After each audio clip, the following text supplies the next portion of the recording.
Good morning to everyone present over here. My name is Anushka Sahu and I am a second year student pursuing MCA course from IIPS DBV Indore. And today my topic is Hessian diagram. So let's begin by answering the question, what is Hessian diagram? Hessian diagram is a type of mathematical diagram which is used to represent finite partial ordered set in the form of diagram of its transitive reduction.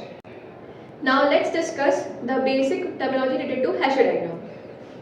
First, what is partial ordered set or poset? A set on which partial ordering relation is defined is called partial ordered set or poset. A relation R on a set A is defined to be partial ordering relation if it is reflexive, transitive or antisymmetric.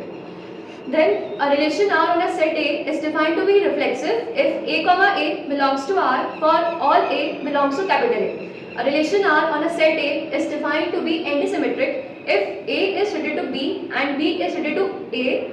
This implies that A equals to B for all A comma B belongs to A.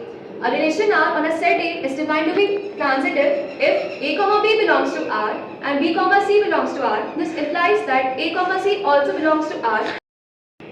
Now let's move ahead by discussing the purpose of Hessian diagram and some basic properties of Hessian diagram. The purpose of Hessian diagram is to provide the visual representation of coset so as it makes us easier to understand the relationship between objects and structure of set. The elements of set are called objects. So with the help of Hessian diagram, we can easily find what is the relationship between different elements of the set and what is the relationship between elements and the set. Now let's move ahead by discussing the properties of Hessian diagram. First, acyclic graph. And Hessian diagram is an acyclic graph, which means that there is an absence of cycles or loops within an Hessian diagram. Second is transitive relation. Inside a Hessian diagram, the ordering relations are always transitive, ensuring the clear representative or visual representation of the poset. Third is unique minimality. Every element inside a Hessian diagram has its own unique minimal element, ensuring. Now let's discuss some of the applications of Hessian diagram in computer science and mathematics.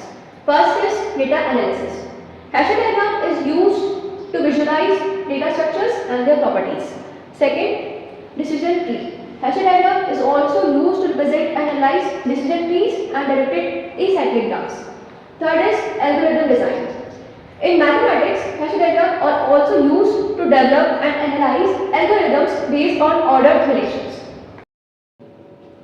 With the help of Hessian diagram, we can easily find out least element, which is the maximum element, which is upper bound, lower bound, etc.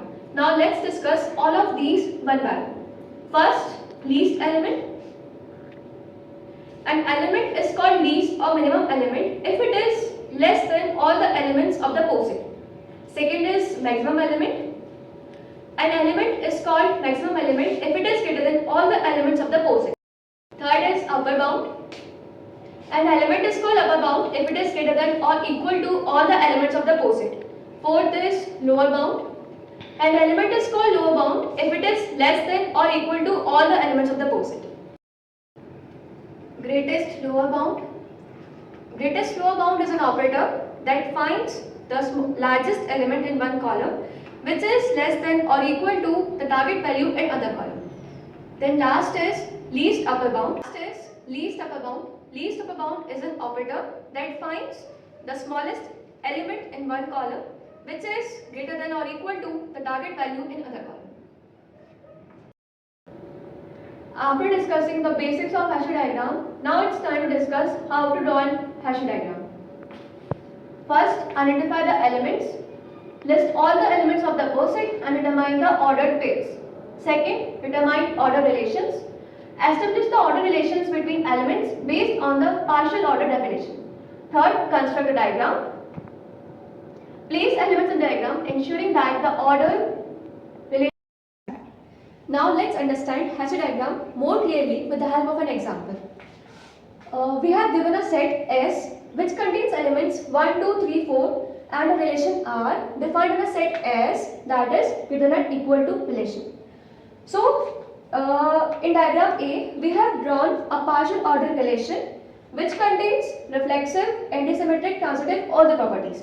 And one thing must be noted while drawing Hessian diagram is that the least element is placed at the bottom and the maximum element is placed at the top. In the second diagram, that is B, we have removed the reflexive property and we have shown only antisymmetric and transitive properties.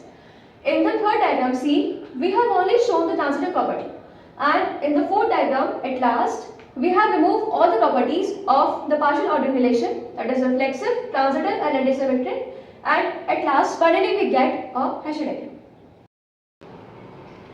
First is complex cosets can become intricate for large or intricate partially ordered sets, reducing readability. Second is information loss. In some cases, intricate details of the poset relationships may be lost in the diagram. Third is no quantification, cannot effectively quantify the extent of order relationships within the poset. At last, I want to conclude by saying that though Hessian diagram has some of limitations while drawing complex posets, but it helps us and it is a powerful tool for understanding and analyzing or visualizing the partially ordered set. Thank you and have a nice day ahead.